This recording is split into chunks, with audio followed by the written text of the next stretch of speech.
हरे कृष्णा देवी दंडवत प्रणाम। दंडवत। ओम अज्ञानतिमिरान्धस्य ज्ञानाञ्जनशलाकया चक्षुरुन्मीलितं येन तस्मै श्रीगुरुवे नमः। नमो महावदन्याय कृष्ण प्रेम प्रदायते कृष्णाय कृष्ण चैतन्य नामने गौरत्विषे नमः। हे कृष्ण करुणा सिंधु दीन बंधु जगतपते गोपेश गोपिका कांत राधा कांत नमोस्तुते।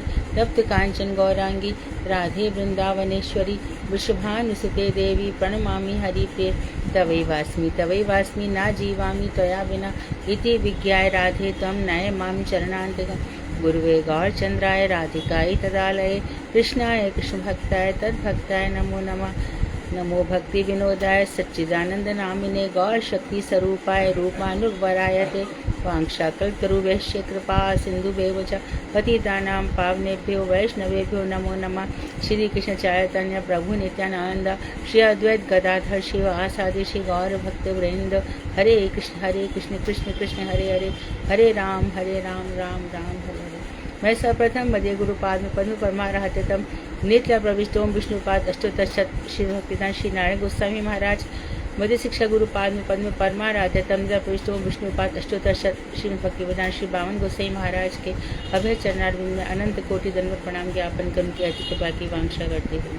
मैं ग्रंथराज श्री भजन रहस्य तदय रचयिता ओम विष्णुपाद चैतन्य भक्तिमोद ठाकुर के चरणारविंद में असंख्य कोटि दंडवत प्रणाम कर उनकी अति कृपा की प्रार्थना करती हूँ। मैं सभी वैष्णव के लिए यथायोग बंधन अभिवादन दंडवत प्रणाम करती हूँ। तो भजन रहस्य में हम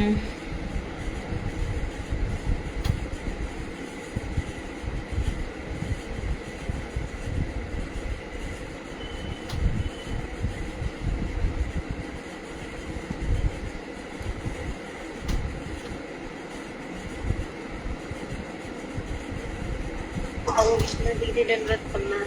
हाँ हरे कृष्ण दंडवत प्रणाम। दंडवत हरे कृष्णा दीदी दंडवत प्रणाम। दंडवत। तो हम पढ़ रहे हैं कि ज्ञान और कर्म इनके लिए मनुष्य प्रयास करता ही है। कोई भी मनुष्य जन्म लेता है उसको कुछ ना कुछ तो रहता ही है प्राप्ति की चीज है। तो पहले तो धर्म काम मोक्ष की तरफ ही रहता है, फिर देखता है कि इनसे बात बनती नहीं है। धर्म और मोक्ष के बीच में दो चीजें और हैं, अर्थ और काम। तो धर्म भी किधर रह जाता है, मोक्ष भी किधर रह जाता है, दो चीजें रह जाती है, अर्थ और काम। बस यही गड़बड़ हो जाती है। चारों पुरुषार्थों को लेकर भी मनुष्य चले तो थोड़ा कुछ तो ठीक रहे, लेकिन ऐसा ही रह जाता है। उसके बाद फिर बता रहे हैं, गीता में भी बताया और यहाँ पर भी बता रहे हैं कि जो कर्म निष्काम हो, कि हम भाई कोई इच्छा नहीं, हम तो ऐसे ही कर्म करते हैं, हम कुछ भी दान पुण्य कर रहे हैं, हम ऐसे ही कर रहे हैं, हमारा कुछ हम फल की इच्छा नहीं कर रहे। लेकिन वो कह रहे हैं कि वो निष्काम कर्म भी यदि कृष्ण को अर्पण नहीं किया गया तो वो शोभा नहीं देता, उसकी कोई वैल्यू नहीं है। यमराज हमारे लिए उस कर्म का फल देंगे ही, जैसे कि हमने निष्काम रूप से किसी को दान दिया और वो जो दान ले रहा है उसके कर्म अच्छे नहीं है तो वो हमें भोगने ही पड़ेंगे, क्योंकि वो उस पैसे को ऐसी जगह पर लगाएगा, अशुभ जगहों पर लगा देगा। इसी प्रकार से हम कोई ज्ञान प्राप्त कर रहे हैं, यदि वो श्री कृष्ण से संबंधित ज्ञान नहीं है तो वो ज्ञान भी बेकार है। तो शंकर जी कहते अलग निरंजन। तो हमारा जो ज्ञान है संसार से दूर, निरंजन, निर्मल ज्ञान वो भी कैसे भगवान श्री कृष्ण से संबंधित हो। तो आप देखिए जितने भी संवाद है, चाहे रामचरितमानस हो, अध्यात्म रामायण हो, शंकर जी पार्वती जी को सुनाते रहते हैं। भगवान श्री राम की कथाएं प्राय करके शंकर जी पार्वती को सुनाते रहते हैं। उमा कहूँ मैं अनुभव अपना, हे उमा हे पार्वती मैं अपना अनुभव बताता हूँ। सत्य हरि नाम जगत सब सपना, भगवान का ही नाम एक सत्य है, वही और बाकी जगत सब स्वप्न है। तो शंकर जी से लेकर नीचे तक सब बता रहे हैं। तो शंकर जी के भक्त इतना तो सुने कि हमारे शंकर क्या कह रहे हैं। हनुमान जी के यहाँ भी वो भी क्या कह रहे हैं कि जो मेरे राम काज की न बिनु मोए कहाँ विश्राम, भगवान का काम करे बिना मुझे विश्राम नहीं है, मैं रुकूंगा ही नहीं। तो हमारी जो जीवन यात्रा है, जो अनादि काल से आत्मा इस शरीर को ढो रही है, कभी कोई कोई शरीर मिलते ही रहते हैं।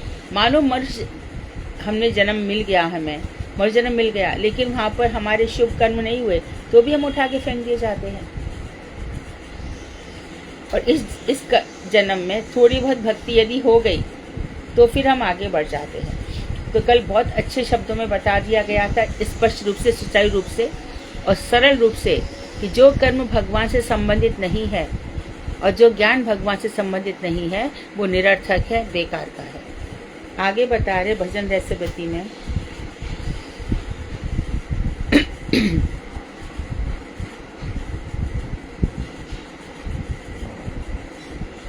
नैष्कर्म बता रहे हैं। नैष्कर्म क्या है? निष्काम कर्म। निष्काम कर्म के भाव को ही नैष्कर्म कहते हैं। उसमें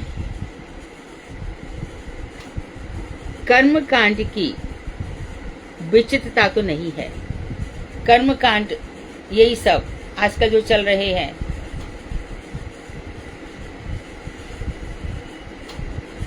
श्राद्ध भी आ जाएंगे इसमें, ये सब कर्म कांड के अंतर्गत है। कर्म कांड की विचित्रता इसमें नहीं है नैष्कर्म में। फिर भी भगवत भजन से रहित होने के कारण यह नैष्कर्म वह भक्तों को स्वीकार नहीं है। तो हमारे लिए हम निष्काम तभी हैं, हम भगवान का भजन कर रहे हैं तो हम निष्काम हो ही गए ना। हमारा क्या काम है? तो ना कर्म होगा ना उसका फल होगा। भगवान ने कहा है कर्मण्यवादी कारस्ते माँ फलेषु कदाचन। फल की तो इच्छा ही मत रख, लेकिन फल तो होता है ना। बिना फल के कर्म होता ही नहीं है। अब यहाँ पर एक बात रट डालो सभी लोग। वेदांत उपनिषद कहते हैं कि भक्ति, जो भक्त में चला गया। अब कोई पूछे कि अच्छा अब आप बताओ, जो हमारे प्रारब्ध कर्म थे, हमारे संचित कर्म थे, हमारे क्रियामाण कर्म थे, इनका क्या हुआ? तो प्रारब्ध में एक तो अनारब्ध और एक आरब्ध, दो प्रकार के भोग होते हैं। प्रारब्ध में एक अनारब्ध, एक आरब्ध। आरब्ध मतलब जिन कर्मों की पोटली खुल गई है, अर्थात कभी भगवान ने क्या किया, पुण्य की राशि खोल दी है। इतने पुण्य, इतनी धन संपत्ति आ रही है, जो कुछ इच्छा हो रही है सब कुछ मिल रहा है, क्योंकि इतना दान पुण्य किया हुआ है, ये सब मिल रहा है। लेकिन खत्म भी तो यही होता है। मृत्यु का डर तो ये खत्म नहीं कर पाता। अच्छे हम लोग कांपते रहते हैं, थर कांपते रहते हैं। पृथ्वी की सारी जंग जीत जाते हैं, फिर भी थर कांपते रहते हैं, क्योंकि कर्म से मृत्यु को नहीं जीता जा सकता, कभी भी नहीं जीता जा सकता।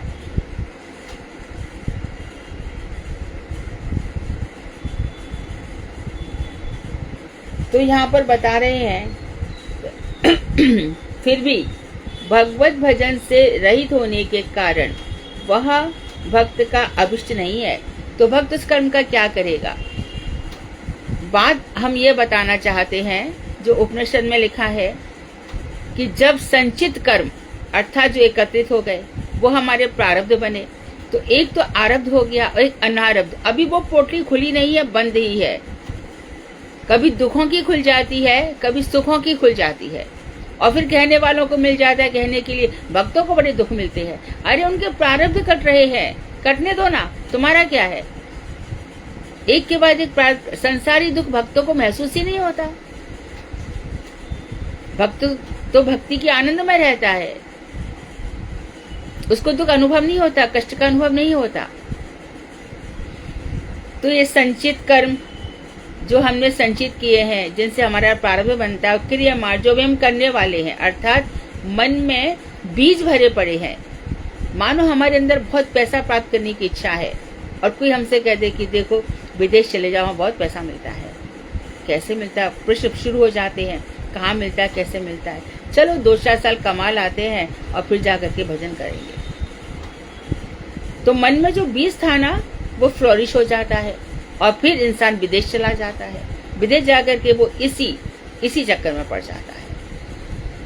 तो भजन करने से क्या हो जाता है कि ये संचित और क्रियामाण जिनके बीज हमारे अंदर छुपे पड़े हैं, जैसे कि बीज कहीं भी पड़ा हो, वो उग ही जाता है। तो ये तीनों प्रकार के जो कर्म है, यदि कोई भजन करने लग जाए, तो आप तो कह रहे हो सब शास्त्रों में कि कर्म फल दिए बिना मरता नहीं है, तो अब कर्म का क्या हो? तो एक तो श्री कृष्ण ने क्या कहा है, मैं सारे जन्मों का साक्षी हूँ। वो खुद ही कह रहे हैं, मैं उन लोगों से शुभ कर्म कराता हूँ जिनको अच्छे लोगों में डालना चाहता हूँ, मैं उन लोगों से अशुभ कर्म करवाता हूँ जिनको निम्न योनियों में डालना चाहता हूँ। तो उसके हाथ से कोई शुभ काम होगा नहीं, एक के बाद एक अमंगल हो जाएगा उसका। ठीक है। और फिर भगवान क्या कह रहे हैं, तो आपके जो भक्त के कर्म है, अब आपके भक्त ने भजन शुरू कर दिया, अब भक्तों के कर्म का क्या होगा? भक्त के कर्म का ये होगा कि जो उसके अच्छे कर्म है, वो यदि सदगृहस्थ है और उसका सदपुत्र है, तो पुत्र के ऊपर संचलित हो जाएंगे, सारे फल पुत्र को मिलेंगे।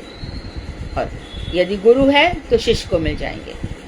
अब तक दीक्षा लेने से पहले जो जब तक था जो भी कर्म थे, और अशुभ पाप कहाँ जाएंगे? उसके शत्रु को चले जाएंगे। ये वेदांत के तीसरे और चौथे भाग में स्पष्ट रूप से बताया गया है, बहुत खोल के बताया है। तो शत्रु, इसलिए वैष्णवों से शत्रुता मत करो। तो भक्तों को ये स्वीकार नहीं है। निरंजन अर्थात अविद्या से रहित, मैं और मेरा से रहित ज्ञान भी यदि भगवान में समर्पित नहीं है, तो ऐसे ज्ञान से भक्तों का कोई संबंध नहीं है।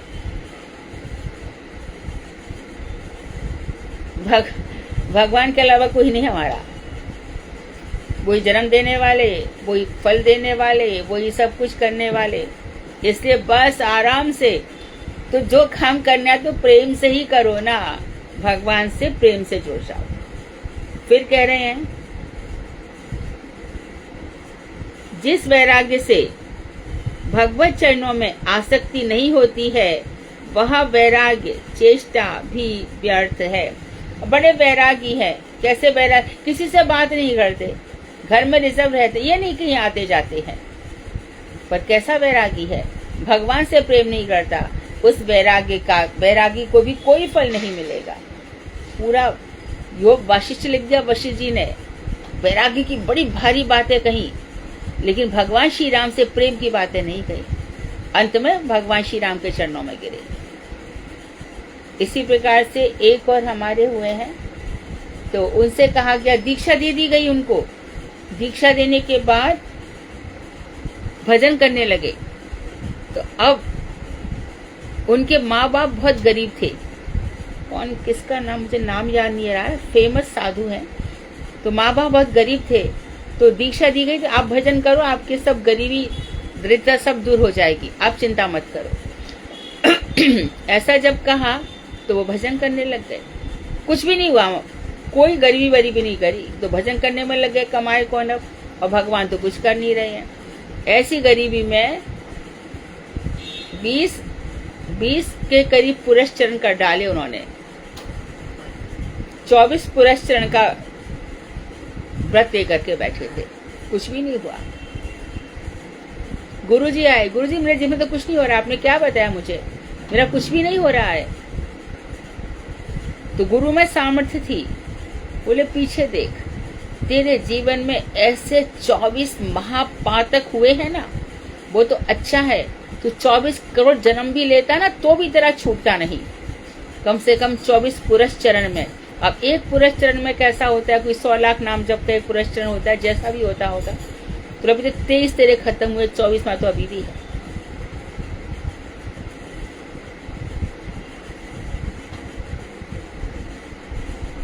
तो यदि कष्ट भोग रहा है भक्त, तो कुछ भूलें हुई है पिछले जन्म में, कुछ अपराध बने हैं, इसी से तो हो रहा है। भगवान तो सब समदर्शी हैं, और यमराज को भक्तों से कोई लेना देना नहीं है। जैसी इंसान दीक्षा लेता है, यमराज की कंप्यूटर से उस व्यक्ति की जन्म पत्री बिल्कुल डिलीट हो जाती है। वहां पे कोई विधान नहीं रहता, वहां पे कुछ नहीं चलता। अब चलता है यहाँ पे भगवान की इच्छा। इच्छा क्या? भगवान की इच्छा शक्ति वो सब करती है। तो चित्त को निर्मल करना है, निरंजन करना है, शुद्ध ज्ञान से करना है। तो कोई बैरागी भी हो जाए, भगवान से यदि युक्त नहीं है तो उसका भी कुछ नहीं हो सकता। फिर कह रहे हैं आचार्यपाद निरूपण करते हैं कि जो जब नित्य हरि सेवा छोड़कर अभद्र स्वरूप कर्म अथवा घृणित, देखो शब्द देखो, ध्यान दे दो, घृणित मोक्ष के प्रति धावित होता है। किस किस के प्रति? अभद्र स्वरूप कर्मों के प्रति। अभद्र स्वरूप अश्लील कर्मों के प्रति जाता है। किसी को दुख देना है, किसी का खून चूसना है, कैसे करके, है ना, पिता पुत्र की लड़ाई हो रही है, भाई भाई का झगड़ा हो रहा है, दौरानी जिठानी झगड़ा कर रही है, एक एक जरा सा सी वस्तु के लिए, छोटे छोटे खाने पीने की चीजों के लिए, मेरे बेटे को खाने को मिल जाए, मेरे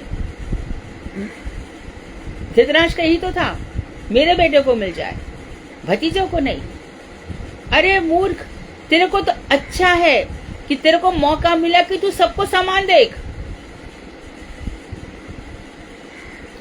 मुखिया मुखसो चाहिए खान पान को एक। जो घर का मुखिया है उसको भगवान ने एक चांस दिया है कि घर में सबके साथ बराबर का व्यवहार कर। तुम्हारे हाथ में कोई सत्ता आ गई है तो सोचो कि भगवान ने मुझे मौका दिया है कि अब मैं दिखाऊंगा। भगवान आप भी समदर्शी हो, मैं भी समदर्शी हूं, और वहीं पे अविद्या मैं और मेरा कर दिया, जीवन बर्बाद कर दिया। तीन चीजें मनुष्य जीवन के, अपने मनुष्य जीवन की आहुति दे देता है। पुत्रैष्णा, लोकैष्णा और वित्तैष्णा, ये धन की चाह, मैं और मेरा। तो यहाँ पर बता रही अभद्र स्वरूप है। हमें उस समय पता नहीं चलता, उस समय तो हम बड़े खुश होते हैं, लेकिन भविष्य में, और एक जन्म नहीं भाई, कितने ही जन्म नष्ट हो जाएंगे। इसलिए भूम माया के चक्कर में मत फंसो, कुछ नहीं मिलता इससे।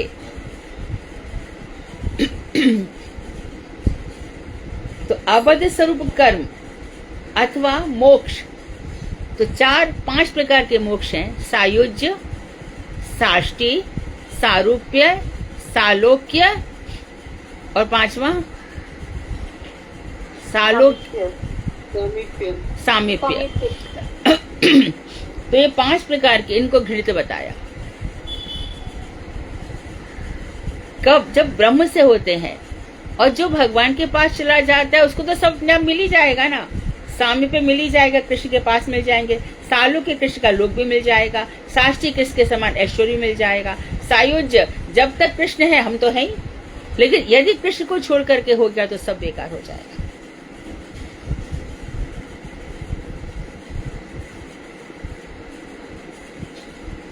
तो उसके प्रति धावित होना, हाँ, वह जीव अपने चरम मंगल, कोई कुछ कहना चाहता है, चरम मंगल से सदा के लिए वंचित हो जाता है। ऐसे जीव सदा के लिए वंचित हो जाते हैं। देखो जीवन उतना ही है, एक सांस हमें एक्स्ट्रा नहीं मिलेगी। और हम भी ऐसे भगवान के भक्त हैं, हम भी ऐसे कि हर सांस में कृष्ण को पुकारेंगे। बताओ तो, ना मैं भक्ता प्रणश्यति, तुम्हारी वीरता कहाँ चली गई? 2 रोटी के लिए अपने आप को नष्ट होने देंगे क्या? अरे चींटी का पेट भी भगवान भरते हैं। किसी से डरने की कोई जरूरत नहीं है। तुम सबका जीवन भगवान ही करेंगे, हम सबका जीवन।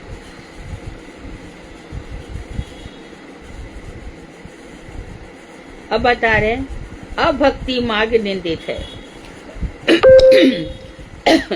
जहाँ पर भक्ति नहीं है, भक्ति से रहित मार्ग, वो निंदित माना गया है।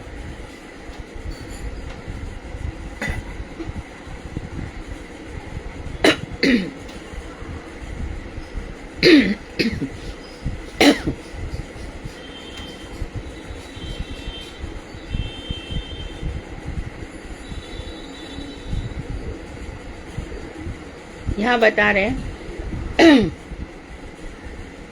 श्रेयः सतीं भक्ति मुदयते विभो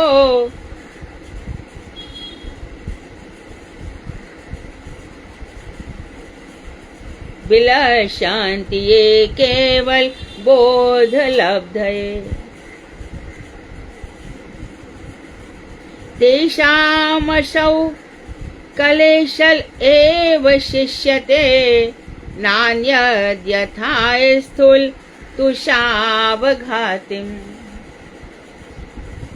भगवान आपको आपकी भक्ति सब प्रकार के श्रेयस्तेम सब प्रकार का कल्याण करने वाली है। आपकी भक्ति समस्त प्रकार का कल्याण करने वाली है। तुलसीदास जी की भाषा सीधी सादी। मंगल भवन अमंगल हारी द्रवो सो दशरथ अजिर बिहारी। बाल स्वरूप भगवान का शंकर जी पार्वती से कह रहे हैं, हे पार्वती, हे भगवान, मंगल भवन मंगल का करने वाले हैं, अमंगल का नाश करने वाले हैं। जो कि दशरथ के आंगन में द्रवो सो दशरथ अजिर बिहारी, दशरथ के आंगन में बाल स्वरूप में वो विहार कर रहे हैं। तो आपकी भक्ति सब प्रकार के कल्याण का मूल स्रोत है। जैसे कि हम कह दें कि एक कपड़ा है, तो कपड़ा के एक एक जगह पे सूत है, कपड़ा जहाँ खोलो वहाँ सूत है। इसी प्रकार से यह सारा संसार भगवान से ओतप्रोत है। कण कण में भगवान है, जन जन में भगवान है। सूत्रे मणि गड़ाए, सूत्र में जैसे मणि प्रोदी जाती है, इसी प्रकार सारा संसार भगवान में पुरोया हुआ है। तो फिर मार्ग कौन सा बचा? भक्ति का। श्रेय सतीम, यही श्रेय की परंपरा है। जो लोग उसे छोड़कर केवल ज्ञान की प्राप्ति के लिए श्रम उठाते हैं, ध्यान दो, और ये सब छोड़ करके भक्ति का मार्ग छोड़कर ज्ञान की तरफ जाते हैं और क्या करते हैं? दुख भोगते हैं। खुद भगवान ने गीता में कहा है, क्लेशोधिक तरस्तेषाम अव्यक्त आसक्त चेतसाम। जो अब मेरे अव्यक्त रूप की ओर, जो मेरे निराकार की ओर, निर्गुणत्व की ओर भागते हैं, मेरा ध्यान करते हैं, मैं उनको प्राप्त होता ही नहीं हूं, बल्कि उनको बड़े कष्ट उठाने पड़ते। उनको बस क्लेश ही क्लेश हाथ लगता है और कुछ नहीं। जैसे थोती भूसी कूटने वाले का केवल श्रम ही हाथ में लगता है, चावल नहीं। तो भूसी को कूटो, उसमें चावल नहीं है, चावल पहले से निकाल लिए गए हैं, खाली खली है, उसके कूटने से चावल नहीं मिलता। भक्ति पथ छाड़ करे ज्ञानेर प्रयास, निश्चय कष्ट पाए तार है सर्वनाश। अति कष्ट तुम कुटी तंडुल न पाए, भक्ति शून्य ज्ञान तथा वृथा दिन जाए। उसी बात को बंगाली में बता दिया कि सर्वनाश हो जाता है यदि भक्ति पथ को छोड़ करके आप ज्ञान का प्रयास करते हो, तो बस सब कुछ नष्ट हो जाता है। और अति कष्ट से तुम उसमें चावल ढूंढने का प्रयास कर रहे हो थूती में, लेकिन वहां पर कुछ नहीं मिलता। आपका दिन जीवन के व्यर्थ ही जा रहे हैं। इसलिए जैसे ही हो, जैसे प्रारंभ से ही भक्ति कर दो। और भी ध्यान रखो, जो ये प्रयास सोचते हैं कि बिना गुरुजी के हमारा हो जाएगा, तो भी नहीं होगा, क्योंकि विधान वैसा है, शास्त्र विधान वैसा है।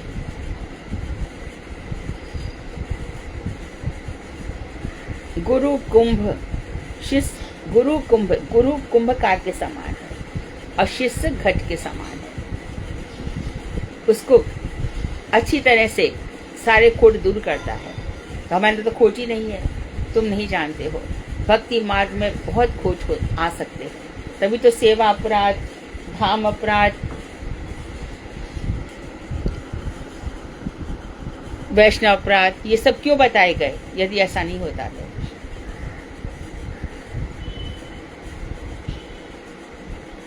अब भजन रहस्यवती बता रहे हैं, ब्रह्मा जी कहते हैं कि हे प्रभु, जो निखिल मंगल स्वरूप है, ऐसे निखिल मंगल स्वरूप भक्त का अनादर कर, भक्ति पथ का अनादर कर, निखिल मंगल स्वरूप भक्ति पथ का अनादर कर, निर्विशेष ब्रह्म ज्ञान की प्राप्ति के लिए कठोर परिश्रम करते हैं। उनका परिश्रम अंत में क्लेश दायी होता है। निर्गुण निर्विशेष। उद्धव जी भी इसी ज्ञान को लेकर आए। गोपियों ने ज्ञान की पूरी पोटली छिन्न भिन्न कर डाली। निर्गुण कौन देश को वासी, ये निर्गुण कहाँ पे रहता है, किधर रहता है। एक मन हतो सो गयो श्याम संग, हमारा तो एक ही मन था, वो कृष्ण के पास चला गया। तो ये जो निर्गुण है, इसको हम कहाँ ढूंढे, कहाँ पाए। तो जो ब्रह्म जिसका रूप ही नहीं है, रूप नहीं है, तो हम क्या देख के खुश होंगे, क्या माधुर्य है फिर उस ब्रह्म में, कुछ है ही नहीं। क्या देख के, फिर ज्योति स्वरूप है, उस ज्योति को देख करके हमारी आंखें चौंधी आ जाएंगी। हमको नहीं चाहिए ऐसा ब्रह्म। निराकार है, आकार नहीं है तो हम देखें क्या, आकार नहीं तो हमारी बात सुनेगा कौन, हमको देखेगा कौन, हम क्या प्रार्थना कर रहे उसको कैसे पता चलेगा। तो ऐसे निर्गुण निराकार की ओर हमें नहीं भागना चाहिए। एक शक्ति है, एक शक्ति संसार को चला रही। अरे शक्ति के विषय में भी तो बात करो, वो शक्ति है कैसी, निर्विशेष, उसका कोई वैशिष्ट नहीं है। वैशिष्ट नहीं तो हम क्यों पूजा करें उसकी। निर्विशेष की हम क्यों, जिसका वैशिष्ट ही नहीं है तो हमें देगा क्या। तो हमारे भगवान सगुण हैं, साकार हैं, सविशेष हैं। हम कहते हैं वो सुनते हैं, हमारे दिल में आके बैठते हैं। सगुण है तभी तो बैठते हैं। साइक्षत, अरे आप कहाँ से लाओगे, उपदेश पूरे खोल लो, वेद खोल लो। आप निराकार ब्रह्म को सिद्ध कैसे करोगे, क्योंकि आप तो कहते हो ना, व्यास जी कहते हैं साइक्षत, उसने देखा, आंख नहीं तो देखा कहाँ से। एक को हम बहुश्यामा, मैं अकेला हूं, मैं बहुत हो जाऊं, जब मन नहीं था तो उसे सोचा कैसे।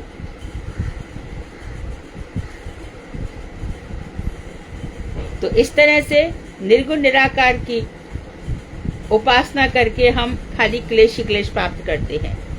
भक्ति पथ अत्यंत सहज, सरल एवं अनायास सुलभ है, सहज सुलभ है। मुकुंद को यही तो हुआ था ना, अभी हमने सुना था कथा। मुकुंद से कहा था कि उसको भगवान की प्राप्ति नहीं होती। मुकुंद क्या करता है, जहाँ जाता है वैसा ही बन जाता है। महाप्रभु कह रहे हैं, मेरे सामने रहता है तो कहता है आप ही सब कुछ हो। मेरे पास से सांख्यों के पास चला जाता है, न्यायिकों के पास चला जाता है, समझता है वही सब कुछ है। तो जब ये आकर के इतने सब घूम के फिर मुझसे कहता है आप ही सब कुछ है, तो मुकुंद मानो मेरे हृदय में शूल चुभ होता है, झूठ बोलता है, मनाए जो करता है, यहाँ वहां जाता है और फिर कहता है आप ही सब कुछ हो। गंगा गए तो गंगा दास और जमुना गए तो जमुना दास, ऐसे थोड़ी होता है। तो भक्ति कैसी है, जिस समय रट लग गई तो मुकुंद से पूछा कि मुकुंद, जब श्रीवास आंगन में महाप्रभु सब तो प्रहरिया भाव प्रकट कर रहे थे, मुकुंद ने पूछा मेरा भी कभी उद्धार होगा कि नहीं। भगवान ने कहा कि तेरे को 10 करोड़ जन्म या 10,000 जो भी उन्होंने कहा उतने जन्म लग जाएंगे। हाँ, उद्धार तो होगा ना इतने जन्मों बाद। मुकुंद नाचने लगे, अनायास ही देखो इतनी। तो भगवान प्रसन्न हो गए, उनका तेरी इसी जन्म में ही भक्ति हो जाएगी। इसी प्रकार से खटवांग ऋषि देवताओं के लिए लड़ रहे थे, दानवों से, देवताओं के लिए दानवों से लड़ रहे थे। तो देवताओं से पूछा मेरी आयु अब कितनी बची है, पूरा जीवन तो तुम्हारे साथ लड़ते लड़ते चला गया, तो तेरी आयु अभी 4.5 मुहूर्त बाकी है, 4.5 मुहूर्त बाकी है। एक मुहूर्त में 1.5 घंटा समझो कितनी खड़ी होंगी। तो ठीक है, इतना तो बाकी है। और इतनी जोर से भजन करने लग गए, उसी जन्म में ही उनका हो गया। तो तीव्रेण भक्ति योगेन, भक्ति रेव एनम नयति, भक्ति रेव भूयसी, कितना लिखा गया है शास्त्रों में।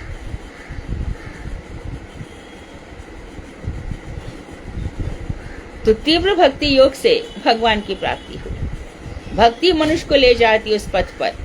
यहाँ पर ये सब देखते रह जाते हैं और मनुष्य एक लोक से दूसरे लोक, ऊपर ऊपर से ऊपर, ऊपर से ऊपर अपने धाम तक पहुंच जाता है। और जब भक्ति तीव्र होती है, गीता में, हमारी यहाँ की गीता जो निकली अमर की, उसमें लिखा हुआ है साफ, कभी कभी देवता उसके परीक्षा करने के लिए आते हैं, कोई पति बन करके, कोई पत्नी बन करके, कोई किसी भी रूप में आकर के उसको भजन नहीं करने देता। इतना आसान थोड़ी है भक्ति करना। इंद्र का सिंहासन घूमने लगता है, डोलने लग जाता है। फिर भी तो ये मत समझो अरे वैष्णव होने के साथ ही उसका तो उद्धार हो ही गया ना। अब उसको हर परीक्षा में पास होना है, हर परीक्षा में पास होने की उसकी घड़ियां आ जाती हैं। तो जैसे ही अब मन में लगन लग गई तो बस नाचते गाते हमेशा हरे कृष्ण कृष्ण कृष्ण हरे हरे, हरे राम राम राम हरे हरे। राधा जी के साथ, कृष्ण के साथ हमारी प्रीति दिनों पे दिन उत्तरोत्तर बढ़ती चली जाती है। और ऐसी सीढ़ी पर चढ़ते हम, यहाँ पे नीचे गिरने का डर नहीं है, एक के बाद एक सीढ़ी चढ़ते चले जाते हैं। भावपूर्ण हृदय में केवल पत्र पुष्प अर्पित करने से ही भगवान प्रसन्न हो जाते हैं। गीता में कहा है, पत्रम पुष्पम तोयम यो में भक्त्या प्रेक्षति। एक पत्ता, तुलसी का पत्ता, पुष्प, जल जो मुझे भक्ति से देता है, शर्त है भक्ति पूर्वक देता है। ये जो माँ बाप कहते हैं आजा बेटा चढ़ा दे, क्या है मैं तो नहीं आ रहा, क्यों मैं नहीं आ रही, मुझे नहीं, जा मती आ, चल तू जा। और फिर देखो 100 दफे आएगी वो। इसको समझाओ कि कहाँ जीवन है, कहाँ जा रहा है, क्या करते भगवान हमारे लिए, तू भगवान के लिए क्या करती है बता। कुछ तो करती, इतने कष्ट आते हैं तो कर्म ऐसे करके आइए तो कष्ट नहीं मिलेंगे क्या? आगे तो बच, भविष्य तेरा सुरक्षित हो जाएगा ना। भविष्य सुरक्षित कौन करेगा? अरे कुछ नहीं, मैं पढ़ूंगी लिखूंगी कमाऊंगी, ठीक है करके देख ले। देखा तो वहां पे कितने कष्ट हैं, फ्रेंड्स कष्ट दे रहे हैं, अच्छे खासे बच्चे कितना, देखो इतनी गलत संगत में पड़ जाते, उसको तो फिर ये ऐसा बात है कि कभी खत्म ही नहीं होगा। कैसी कुसंगति आ जाती है। तो इस संगति से, कुसंगति से कौन बचाता है? हरि नाम। उस समय बच्चे को कहो, हम कह रहे थे ना इस समय तू हरि नाम करती तो बच जाती ना, हरि नाम करते पेपर अच्छा हो जाता।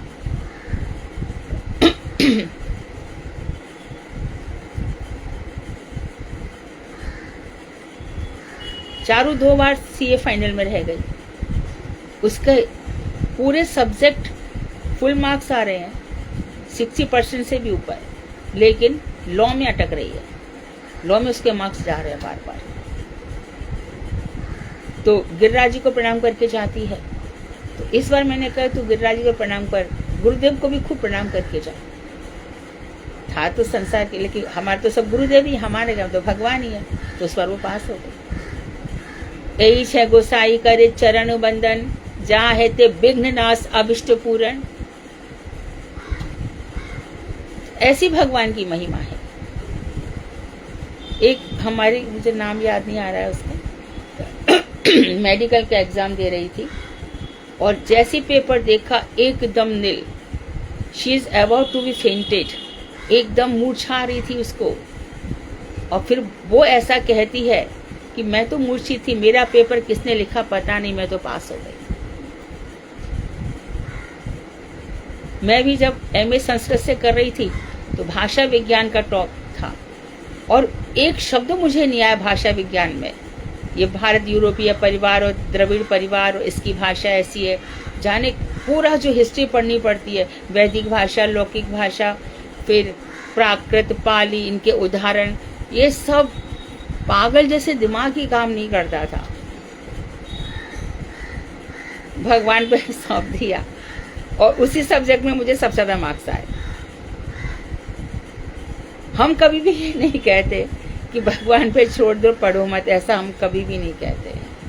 अवश्य करो, लेकिन भगवान को लेके चलो, भगवान को लेकर के चलो, वहां पे मंगल ही मंगल होते हैं।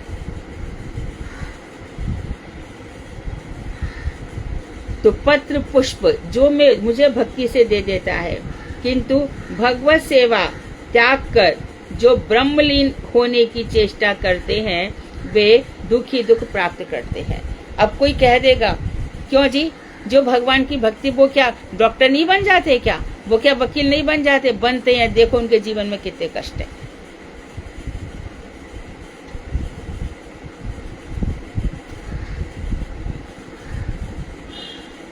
भक्तों के कष्ट अपने अंतिम सीमा पर हैं, उनके कष्ट शुरू हैं जिनका एंड नहीं है। ये सब समझाना पड़ेगा। बहुत प्रश्न आपके सामने प्रश्न आएंगे, जब समझाने बैठोगे तो प्रश्न कर करके जान निकालेंगे। नाम संकीर्तन से संसार दावानल का उपशम होता है, यथा श्रीमद् भागवत में बताया गया है। छठा स्कंध, दूसरा अध्याय, 46वां श्लोक।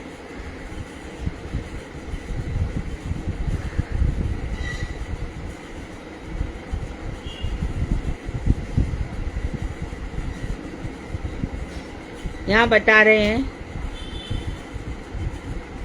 नाता परम कर्म निबंध कृतम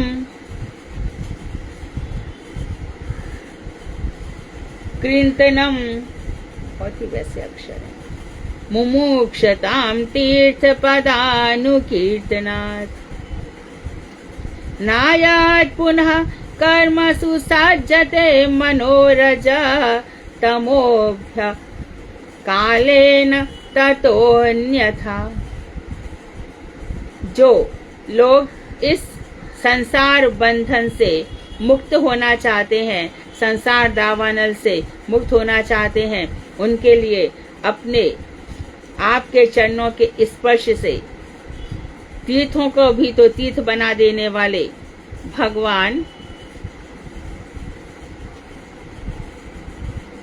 भगवान के नाम संकीर्तन से बढ़कर अन्य कोई साधन नहीं है। जो लोग इस संसार दावानल से या बंधन से मुक्त होना चाहते हैं, उनके लिए वे भगवान जो अपने चरणों से के स्पर्श से या वैष्णवों से भी हो सकता है, तीर्थों को भी तीर्थ बना देने वाले भगवान के नाम संकीर्तन से बढ़कर अन्य कोई साधन नहीं है, जिससे पापों का समूल ध्वंस हो सके। क्योंकि भगवान का आश्रय लेने से मनुष्य का मन फिर कर्म के पशुओं में नहीं पड़ता। भगवान के अतिरिक्त किसी भी दूसरे प्रायश्चित का आश्रय करने से मन रजोगुण और तमोगुण से ग्रस्त हो जाता है तथा उसमें पापों का समूल रूप से नाश नहीं होता। तो देखो, तीर्थों को तीर्थ बना देने वाले तीर्थ है हमारे यहाँ, गंगा बह रही है, यमुना बह रही है, और जहाँ बह रही है, बद्री का आश्रम में हम कहाँ कहाँ जाते हैं, है ना। लेकिन तीर्थ को भी तीर्थ, जहाँ भगवान की कथाएं होती हैं वही तीर्थ है। जहाँ भगवान की कथाएं होती है वही तीर्थ है। तो सबसे बड़ा तीर्थ क्या है भैया? नैमिषारण्य में चलो, शुकताल चलो, जहाँ पे सुखदेव गोस्वामी ने किया, शम्याप्रास आश्रम में, वहाँ जा करके देखो, एक चक्रा में चले जाओ, और वहाँ पर जा करके फिर हम क्यों ब्रज में जाओ, वहाँ जाओ। तो ब्रज तो हमारा तीर्थ नहीं, हमारा तो धाम है, तीर्थों का बाप है। नवद्वीप धाम है, नवद्वीप को तीर्थ थोड़ी कहेंगे, तीर्थों को भी तीर्थ बना देने वाले। तो यहाँ पर बता रहे हैं कि इन तीर्थों में भगवान की कथा इत्यादि होती है। तो भगवान की कथाओं को छोड़ करके यदि हम प्रायश्चित का आशय करते हैं कि हमसे कोई पाप हो गया या कुछ हो गया, प्रायश्चित करेंगे, तो उसमें रजोगुण तमोगुण का आश्रय लेना पड़ता है। जैसे कोई कह दे कि मैं गया था गाड़ी से, मेरी गाड़ी से बिल्ली मर गई, अब मैं क्या करूं? पंडित जी क्या भाई, विधान तो ऐसा है कि तुम्हें सोने की बिल्ली देनी पड़ेगी। अब कहां से लाए वो? अब मानो वो धन लेने चला तो धन कोई भी, चलो आज की बात तो छोड़ दो, कोई कहेगा 1 लाख 1.25 लाख सोना है, जो भी है, पहले भी कहाँ से धन इकट्ठा करेगा? एक किसान कहाँ से धन लाएगा? कहाँ से? अच्छा, सोने की बिल्ली एक ब्राह्मण को दे दी तो वो हो जाएगा। परंतु शास्त्रों में सभी प्रकार के रसों के लिए सभी प्रकार के विधान है, जिसको जैसा हो। भक्त के पास आया, महाराज ऐसा हो गया, अरे नाम जपो, 1 लाख नाम जपो उसके लिए, और बिल्ली का उद्धार हो जाएगा।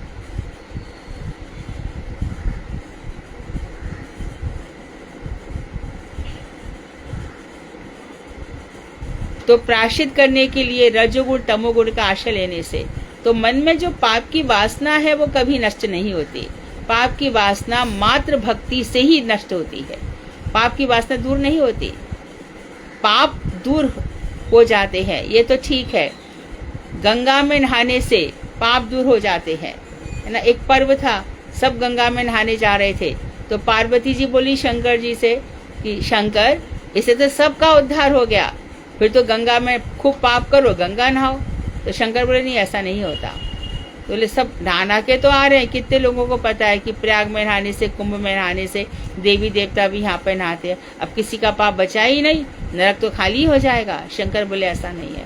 तो ठीक है, तो पार्वती जी एक सुंदर युवती का वेश बना करके और शंकर जी एक बूढ़े कोढ़ी का वेश बना करके नीचे आकर के बैठ गए गंगा के किनारे पर, घाट के ऊपर जाकर के एक तरफ बैठ गए। अब पार्वती जी ने लीला रची, जो कोई नहाकर अरे भैया मेरे पति को बचा लो, मेरे पति को दवाई दिलवा दो, मेरे पति को अस्पताल ले चलो। परंतु वही इनको छुएगा जिसने कोई पाप न किया हो। अब सब गंगा से नहा रहे हैं, सबको अपने पाप याद आ रहे हैं, सब गंगा सबको अपने पाप याद आ रहे हैं। एक ही इंसान था, तो उसने कहा कि तुम, और बहुत से अश्लील व्यवहार भी करके गए, अरे कहाँ बूढ़े के साथ बैठी है, हमारे साथ चलो, ऐसे करके ना। फिर एक व्यक्ति आया तो उन्होंने कहा कि यदि मैंने पाप किए भी है तो क्या मैं गंगा नहा के तो आ रहा हूँ। तो बस वो दोनों वहां से अंतर्धान हो गए। तो शंकर ने कहा बाप, इसने स्नान किया है। तो इसी प्रकार से सदियों से हमारी यहाँ कथाएं, भागवत, ये सब होते रहते हैं।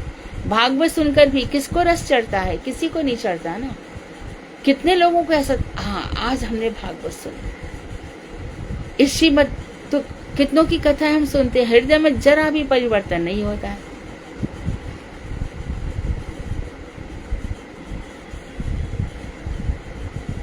गंगा तो हमें निम्नगामिनी है, भगवान के चरणों से निकली है। शंकर जी ने अपने मस्तक पे धारण करी है और नीचे पहुंची है। भक्ति तो ऊर्ध्वगामिनी है, 1 मिनट में गो तो सीधा ऊपर ही रास्ता है भैया, अजामिल की तरह सीधी वैकुंठ की प्राप्ति है।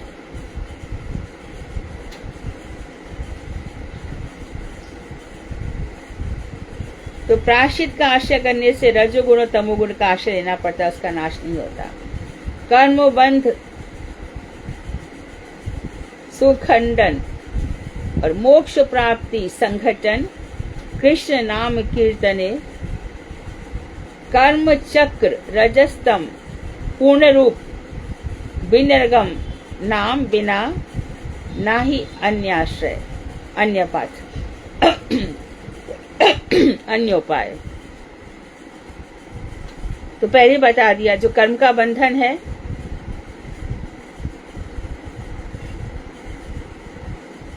वो सुखंडन, कर्म मनुष्य को बांध देता है ना। और मोक्ष प्राप्ति संगठन, मोक्ष प्राप्ति का आश्रय लेना, कर्म बंधन से मुक्ति पाना, ये सब किससे हो सकता है? कृष्ण नाम कीर्तन से ये सब संपन्न हो सकते हैं। इसी से कर्म बंधन खंडित हो सकता है और मोक्ष प्राप्ति की जो हमारी आशा है वो भी समाप्त हो जाती है। कर्म चक्र रज और तमोगुण को बढ़ाने वाला है और पूर्ण रूप निर्गम, इससे पूर्ण रूप से निकलना ही चाहिए। कैसे? यदि निकलना चाहते हो तो नाम बिना नहीं अन्य उपाय, नाम के बिना कोई अन्य उपाय नहीं है। फिर पद्म पुराण का भी वर्णन कर रहे हैं। पद्म पुराण के उत्तर खंड में अध्याय 46 में कहते हैं, कितना समय बाकी है? 6 मिनट। अच्छा, तो हाँ, ये तो श्लोक सभी ने सुना हुआ है। सुकृत उच्चरितम येन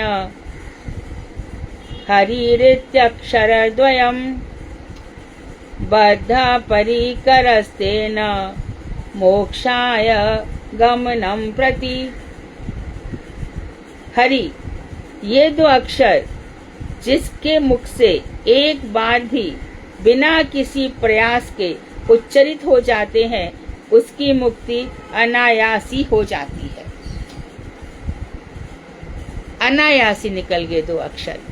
कहते हैं कि जिसने पूर्व जन्मों में भगवान श्री कृष्ण का खूब पूजन कर लिया, अर्चन कर लिया, तो समझो उसका सारा वेद पढ़ना हो गया, सारा सब कुछ जो कुछ भी होता है सब कुछ करना हो गया, क्योंकि उसकी जिह्वा के अग्रभाग पर भगवान श्री कृष्ण का नाम नृत्य करता है।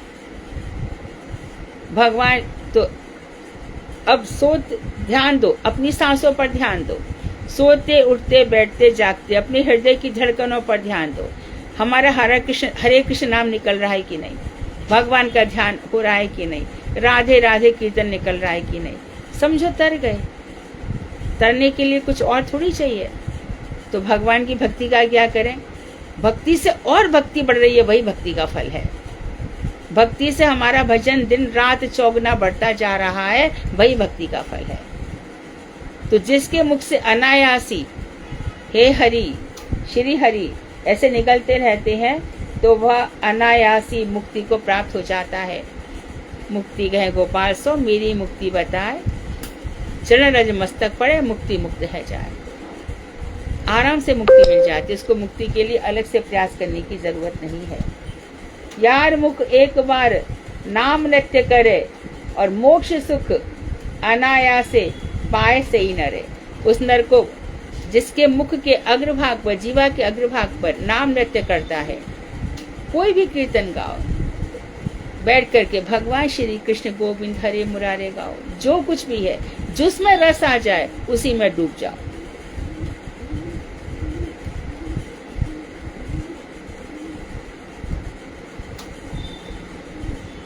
नाम समस्त श्रेया रूप कुमुदनी, जो अवतार श्रेया केरव चंद्र का विक्रम की बात कर रहे हैं, विकसित कराने वाला चंद्र ज्योत्सना के समान है। यथा प्रभास खंड में, महाभारत के प्रभास खंड में, तो नाम समस्त श्रेया रूप कुमुदनी, जैसे कि चंद्रमा को देख के कुमुदनी का विकास होता है, उसी प्रकार नाम से क्या होता है, हमारी हृदय की जो चंद्रिका है उसका विकास हो जाता है। उसको बताया गया है, मधुर मधुर में तन मंगलम मंगला नाम, निगम वल्ली सत्कर्म सत्फल चित स्वरूपम, सगदपि परिगीतम श्रद्धया हेलया वा भृगुवर नर मात तार्येत कृष्ण नाम। नामाष्टक का श्लोक है। हरि नाम सब प्रकार से मंगलों में भी परम मंगल है। मंगलम मंगला नाम, सभी मंगलों का मंगल स्वरूप है और श्रेष्ठ मंगल रूप है, एवं मधुर से भी मधुर है, मधुर से भी मधुर है, सुमधुर है। मधुरम मधुरन मंगलम मंगला नाम, मधुर से भी मधुर है, मंगल से भी मंगलकारी है। वह निखिल श्रुति लताओं का चिन्मय सुपक्व फल है। तो जितनी भी वेद हैं, निगम वल्ली, जितनी भी वेद रूपी लताएं हैं, श्रुति रूपी लताएं हैं, सभी का कैसा फल है? चिन्मय, सुपरिपक्व फल है, अर्थात ऐसा फल है जिसमें न गुठली है न छिलका है। समस्त वेदों ने, समस्त उपनिषदों ने, महाभारत में, सभी में यही बताया गया है कि भगवान श्री हरि, ये दो नाम ले लो, दो अक्षर का नाम। हे भार्गव, भार्गव श्रेष्ठ, भृगु जी से कह रहे हैं, भार्गव श्रेष्ठ, श्रद्धा से अथवा अभिलषा से, अपमान से मनुष्य यदि स्पष्ट रूप से एक बार भी, सक्धर एक बार भी, निरपराध होकर बिना किसी अपराध के कृष्ण नाम का उच्चारण करे तो वह नाम उसे उसी समय उस मनुष्य को तार देता है, एक बार भी उच्चारण करने से।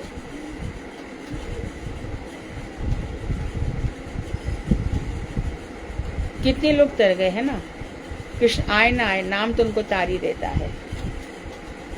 इसी को बंगला में कह रहे हैं, सकल मंगल है ते परम मंगल, और चित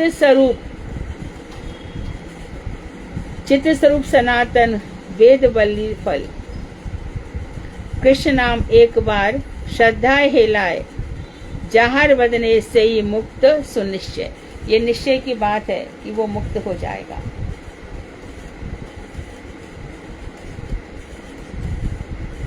वांक्षा कल्पतरुवैश्य कृपा सिंधुवेव च पतितानां पावनेभ्यो वैष्णवेभ्यो नमो नमः।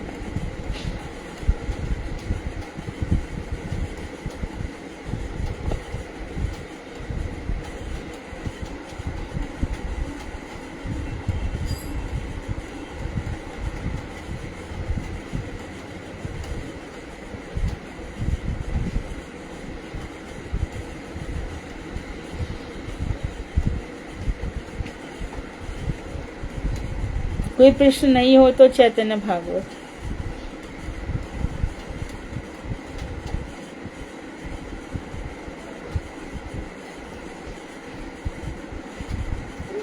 हरे कृष्णा। दीदी आपने अनारब्ध और आरब्ध बताया, दीदी एक बार और थोड़ा सा बता दीजिए, समझ में। आरब्ध जिनका जो शुरू हो गए हैं, अनारब्ध अभी जिनका फल भोगना बाकी है, वो पोटली अभी खुली भी नहीं है। एक राशि खुल गई है पुण्यों की, हो सकता है 10-12 जन्म तक उसको सुखी सुख मिलते जाएं, फिर कभी 10-12 जन्म तक दुखी दुख मिलते चले जाएं, ऐसा भी हो सकता है। दीदी ये प्रारब्ध और अप्रारब्ध से रिलेटेड ही वैसे ही है क्या? क्या बोल रही हो? दीदी प्रारब्ध और अप्रारब्ध जो होते हैं उनका ही वही नाम है ये? नाम प्रारब्ध के दो प्रकार है, आरब्ध और अनारब्ध। आरब्ध जो शुरू हो गए, अनारब्ध जो अभी शुरू नहीं हुए हैं।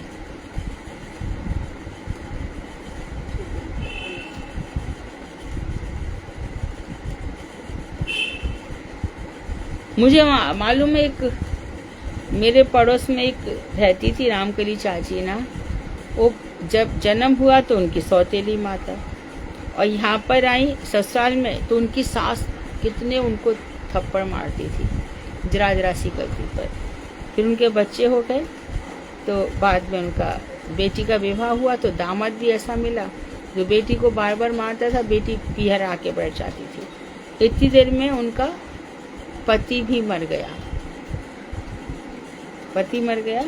फिर अब उनके और 2 बच्चे हैं, तो वो पढ़ते नहीं है, गली में सारे टाइम खेलते थे, लेकिन अब वो अच्छा कमा रहे हैं, अच्छा सब है, तो वो ही मर गई।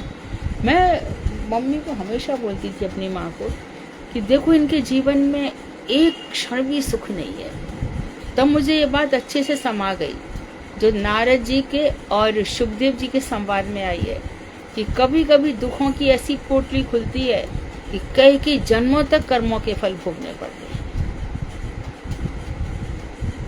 और ऐसे लोगों का जो बहुत कहते हैं ना, सुकृति तोत्थ और दुष्कृति तोत्थ, बताएं, दुष्कृति से उठने वाले, सुकृति से उठने वाले अनर्थों के कारण भजन नहीं हो पाता, ये लोग भजन नहीं कर पाते। और मानो भक्ति करने चले तो इतनी प्रतिष्ठा मिल गई, ये सब मिल गया, तो भक्ति तो एक तरफ रखी रहेगी, प्रतिष्ठा का भोग करने लग गए।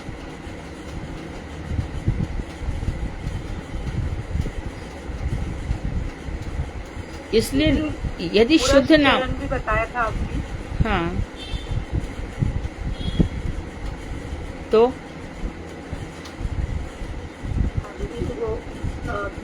किसी का बताया था, मैं 24 कर डाले थे उन्होंने, तो वो क्या ये एक तरह का पाप है क्या? मैंने ऐसा थोड़ी कहा पुरुष चरण पाप थोड़ी होते हैं। मैंने ये कहा था कि उनके इतने सारे पाप थे कि पुरुष चरणों से दूर नहीं हुए।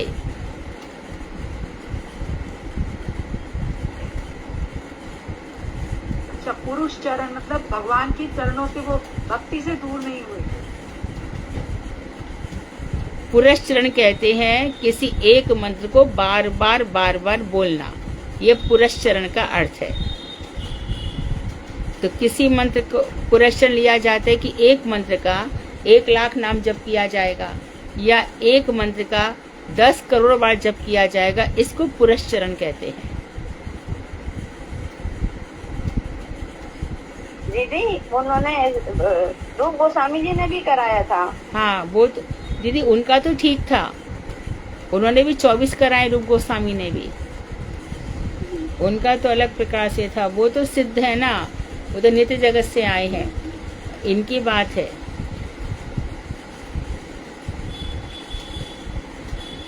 बहुत हमने आपने एक बात और बोली थी हाँ कि अगर सदगृहस्थ है या सदगुरु है तो उसके जो अच्छे कर्म है वो उनके शिष्य को मिल जाते हैं।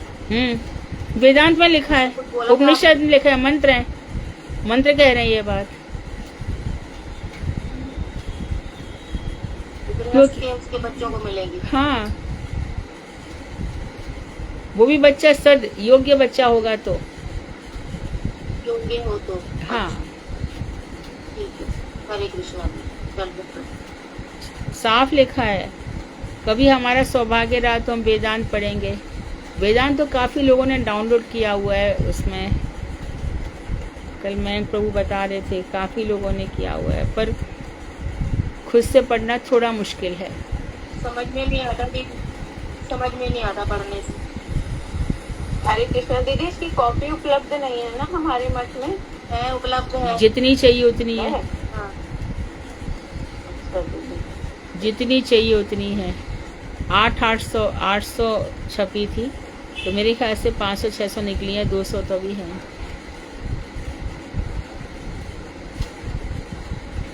गीत गोविंद का आप डाउनलोड देखोगे ना, 1 लाख लोगों ने गीत गोविंद डाउनलोड कर रखा है। मरीची माला देखोगे तो 37,000 डाउनलोडेड है। चतुश्लोकी भागवत 17,000 लोगों ने डाउनलोड कर रखा है, पढ़ रहे हैं सब।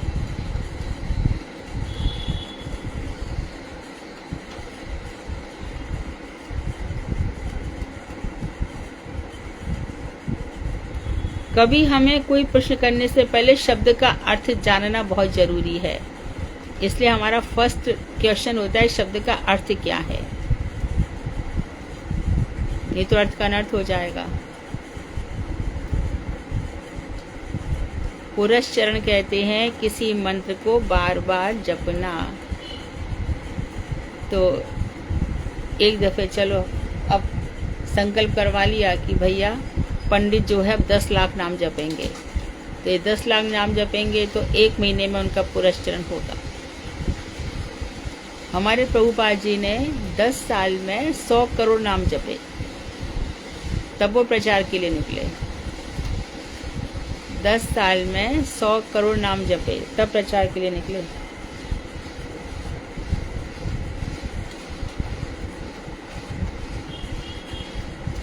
वो भी राधा रानी ने सपने में कहा था कि तुम जाते क्यों नहीं, तो बोले मेरे पास तो धन बल कुछ भी नहीं है, वही सबकी अवस्था हो जाएगी, आप निकलो तो सही। सरस्वती प्रभुपाद के लिए कहा? हाँ, सरस्वती प्रभुपाद को कोई तकलीफ नहीं थी दीदी धन की, तो नहीं बोले कोई धन जन नहीं है, कोई भी नहीं है मेरे पास। हाँ, जन की बात हो सकती है, जन भी नहीं है। जन तो भक्तिविनोद ठाकुर ने उनको बहुत व्यवस्था करके रखी थी। प्रभुपाद जी को पढ़ाने के लिए भी कितने टीचर आते थे। नहीं, सरस्वती पाद जी के लिए, 2 पाठ सरस्वती पाद जी के लिए उनकी जीवनी में पढ़ी। उनकी जीवनी में ऐसे कैसे लिख दिया? भक्तिविनोद ठाकुर ने उनके लिए कितनी व्यवस्था कर रखी है। जज थे वो, साधारण व्यक्ति थोड़ी थे, मजिस्ट्रेट थे। बाद में खुद प्रभुपाद जी टीचर बने, एक बच्चे को ट्यूशन पढ़ाने के लिए चाहते थे, तो बच्चा ही वैरागी बन गया। तो मैया ने कहा कि हमें ऐसा टीचर नहीं चाहिए। हाँ, तुम्हारी पगार भिजवा देंगे घर पर, लेकिन तुम। हाँ, उनके पति ने कहा मैं पगार घर भिजवा दूंगा, हम यहाँ से आप इसको छोड़ दो। हाँ। और दीदी एक भी ये भी आती है ना कि भक्तिविनोद ठाकुर जी वो करते थे, शिक्षा देते थे, और उनके यहाँ पे जब 100 शिष्य थे और बोले मैं बाहर जा रहा हूँ, तुम यानी इनको संभालना। और जब आए तो 10 ही शिष्य रह गए थे, तो प्रभुपाद जी ऐसी शिक्षा देते थे उनको। हाँ, प्रभुपाद जी ऐसी ही शिक्षा देते थे। तो उन्होंने जो 18 शिष्य बनाए ना, वो जबरदस्त बनाए, बड़ा भारी प्रचार किया। इसमें जो हमारे श्रीधर महाराज के गुरु है ना, श्री भक्ति श्री रूप सिद्धांति महाराज, इन्होंने तो ऐसा प्रचार किया। उस समय विवेकानंद का बड़ा भारी प्रचार था, कि विवेकानंद ने जाके, क्योंकि वहाँ पे शून्यवाद का प्रचार किया उन्होंने विदेशों में। तो हिंदू धर्म का जितना नुकसान इसने किया किसी और ने किया नहीं होगा। तो रामकृष्ण परमहंस को लोग कितना मानते थे, उन्होंने कहा इसने क्या सिखाया है, सब शून्यवाद सिखाया है। तो अपना अनुभव बताते कि मैं गया अपने गुरु के पास, मेरे गुरु ने मेरे मस्तक पर हाथ रखा, तो सब घूम गया। घूम करके मुझे ऐसा लगा कि सब, अरे शून्य से तू प्रकट कैसे हुआ, जैसे गुरु वैसे चेला। और बच्चों को ये सब पाठ पढ़ाए जाते हैं, उन सब की जीवनी तो पढ़ाई जाती है, विवेकानंद पढ़ाओ, विनोबा भावे पढ़ाओ, परंतु इन सब की जीवनी नहीं पढ़ाई जाती, जिससे सबका मंगल ही मंगल हो। बच्चों में संस्कार तो डले।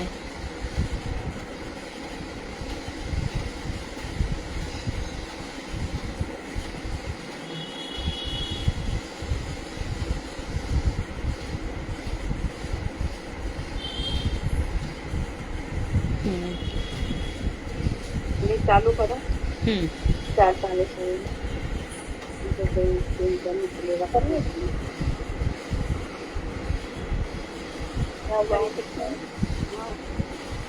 दीदी, हरे कृष्ण दीदी नाम।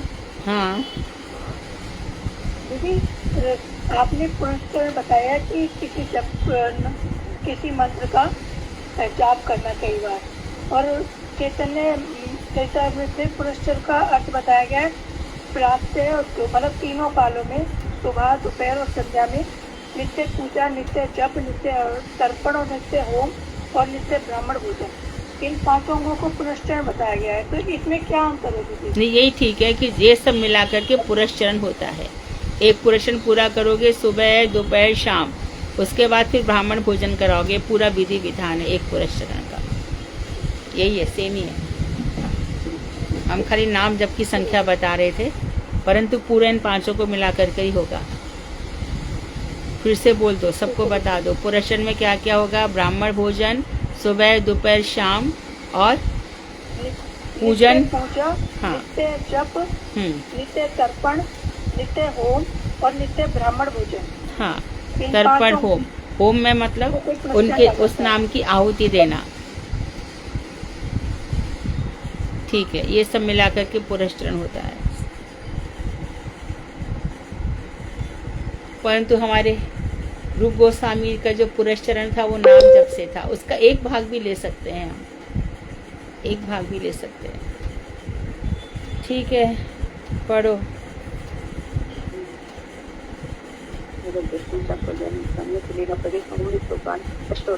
भक्ति वेदांत सिखना देते हैं, हाजी के चरणों में प्रणाम करते हैं। और यदि आपके चरणों में कोटि कोटि दंड प्रणाम, और पत्नी सभी वैष्णव वैष्णवियों के चरणों में जैसा योगदान देते हैं। दीदी, 2-1 लाइन की रूपरेखा या डायरेक्ट करूं? पढ़ दो, अभी खूब रूपरेखा होगी, पढ़ना तो पढ़ दो 2-3 लाइन के। ये प्रथम अध्याय है, और जो चैतन्य महाप्रभु जी गया से लौट करके आ गए हैं, तो भाव तो भावुक निमाई चंचल निमाई हो गए हैं। नहीं, चंचल निमाई हाँ, भावुक निमाई हो गए, सॉरी हो गए। और फिर जब आए हैं तो सब बस खाली कृष्ण कृष्ण की ही वो बातें करते हैं। और जो भी वो सब भक्तों से साथ मिलते हैं तो सब भक्तों से भी बोलते हैं कि यानी अभी मैं ना तुमको किसी भयमुक्त लोगों के सामने गाँव उधर गया था, गया था, तो वहाँ पे मैंने बहुत सी बातें करनी है तुम लोगों से, लेकिन तुम यानी भयमुक्त लोगों के सामने नहीं कर सकता हूँ, तुम शुक्लांबर के घर पर सब आ जाना। तो फिर वहाँ पर जाते हैं, तो वहाँ पर जब उनकी गया जी की बातें सुनाते हैं तो गदाधर जी बोलते हैं कि मैं भी तो देखूँ कि नहीं वो कैसी बातें कृष्ण के बारे में कैसा बोलते हैं। तो फिर वो वहाँ पर जाके एक अंदर रूम में जाके छुप जाते हैं। और फिर जब वो कृष्ण परक व्याख्या करते हैं तो एकदम सब इतना बेशुद्ध हो जाते हैं, महाप्रभु जी एकदम मूर्छित हो जाते हैं और सब जो भी भक्त लोग हैं सब इधर उधर सब वो हो जाते हैं और अंदर से गदाधर जी मूर्छित गिर जाते हैं। तो फिर बाद में उस आने पर जब चैतन्य महाप्रभु जी पूछते हैं कि अंदर से किसकी आवाज आई, तो सबने बोला था कि तो आपका गदाधर ही है। तो बोले, तो फिर गदाधर से बोलते हैं कि अच्छा हुआ तुमने तो बचपन से ही कृष्ण में अपनी मति लगा रखी है, मैं ही ऐसा था कि मैं तर्क बुद्धि में लगा हुआ हूँ। वो जब भी जो भी कुछ शिक्षा देते थे सब कृष्ण परक की शिक्षा देते थे। फिर माँ ने भी पूछा था कि बेटा तुमने क्या पढ़ा, तो उन्होंने बोला माँ मैं तो कृष्ण के बारे में सब कुछ पढ़ा है। तो फिर उस टाइम पे जो देवहूति कपिल मुनि ने जो देवहूति को शिक्षा दी थी वो ही शिक्षा चैतन्य महाप्रभु जी अपनी माता को दे रहे हैं। तो चैतन्य प्रभु ने कहा हे माता, मनुष्य सुख की अभिलाषा से जिस आवश्यक वस्तु को बहुत कष्ट से प्राप्त करता है, काल उस इकट्ठे किए हुए वस्तु समूह को विनष्ट कर देता है। इस संसार में जीव जिस योनि में परिभ्रमण करते हैं वे उस योनि में आनंद मानने लगते हैं और वे ही व्यक्ति अपने शरीर, स्त्री, पुत्र, गृह, पशु, धन और बांधु बांधवों के नाना मनोरथों से अपने आप को बांधकर कृतार्थ समझते हैं और इन कुटुंब आदि की पोषण की चिंता में वे मूल व्यक्ति पैरों से लेकर मस्तक तक दधीभूत होता रहता है। इसी कारण वह नाना प्रकार से पापाचरण में भी प्रवृत्त रहता है। जब कभी वह जीविका से रहित हो जाता है और वह जीविका के अन्य साधनों का अवलंबन करने की बार-बार चेष्टा करता है तो इसके असफल होने पर वह लोभ में लिप्त होकर दूसरे के धन की इच्छा करने लगता है। जब वह अपने स्त्री पुत्र के भरण पोषण में करने में असमर्थ हो जाता है तो जैसे दयाहीन किसान जैसे असमर्थ हुए बैल की उपेक्षा कर देता है, ठीक वैसे ही पुत्र और कलह के भी जो गृह के व्यक्ति हैं वो भी इनकी उपेक्षा करने लगते हैं। परंतु इतने पर भी उसका संसार से वैराग्य नहीं होता है और जब मृत्यु के निकट होकर वह व्यक्ति घर में पड़ा ही सड़ता रहता है और वह पालित कुत्ते की भांति इसको अपना खाता हुआ जीवन यापन करता हुआ रहता है। उसका भोजन भी कम हो जाता है और खांसने तथा श्वास लेने में उसका बड़ा ही कष्ट होता है और कफ बढ़ जाने के कारण कंठ में गुड़गुड़ाहट भी होने लगती है। धीरे धीरे वह मृत्यु शैया पर पड़ जाता है और बंधु बांधव उसके चारों ओर घेरकर शोक आरंभ कर देते हैं। उससे अनेक बात पूछते हैं किंतु काल पास में जकड़ा हुआ व्यक्ति किसी भी बात का उत्तर नहीं दे पाता है और अंत में नष्ट बुद्धि होकर प्राणों का परित्याग कर देता है। जब उसकी मृत्यु के समय क्रोधयुक्त दो नेत्र वाले दो भयंकर यमदूत उसके सामने उपस्थित हो जाते हैं और वह कांपने लगता है और भय से उसका मलमूत्र परित्याग करता है। उसके बाद वे दोनों यमदूत उस व्यक्ति रूपी जीवात्मा को स्थूल देह से निकालकर यातना देह में निरुक्त करके बलपूर्वक उसके गले में रस्सी बांध देते हैं। तो इसी शरीर से जब ये शरीर छूट जाता है तो नरक में जाते हैं तो यातना में शरीर मिलता है, स्वर्ग में जाते हैं तो पुण्यात्मा वाला शरीर मिल जाता है, वहाँ पुण्य भोग, क्योंकि इस शरीर से इतनी यातना नहीं भोग सकता कोई। और नित्य जगत में जाएंगे तो वहाँ पे गोपी देह प्राप्त हो जाएगी, भगवान का पार्षद देह मिल जाएगी। तो जिसका जैसा कर्म होता है आत्मा वैसा ही शरीर धारण कर लेती है, परंतु यहाँ तो घसीट के ले जाते हैं यमदूत। ये शरीर तो यहाँ जल के राख हो गया, तो यातना में बॉडी मिलके नरक जाने वाला हुआ। और वो सब नरक जाएंगे जो भगवान का भजन नहीं करते। नरक जाना ही पड़ेगा, ये शास्त्रों में लिखा हुआ है। यमराज को इंस्ट्रक्शंस दिए गए हैं, जो भगवान का भजन नहीं करता है उनको नरक में ले आओ। बहुत अच्छे कर्म करता है, सब करता है, लेकिन भगवान का भजन नहीं करता तो सब बेकार है।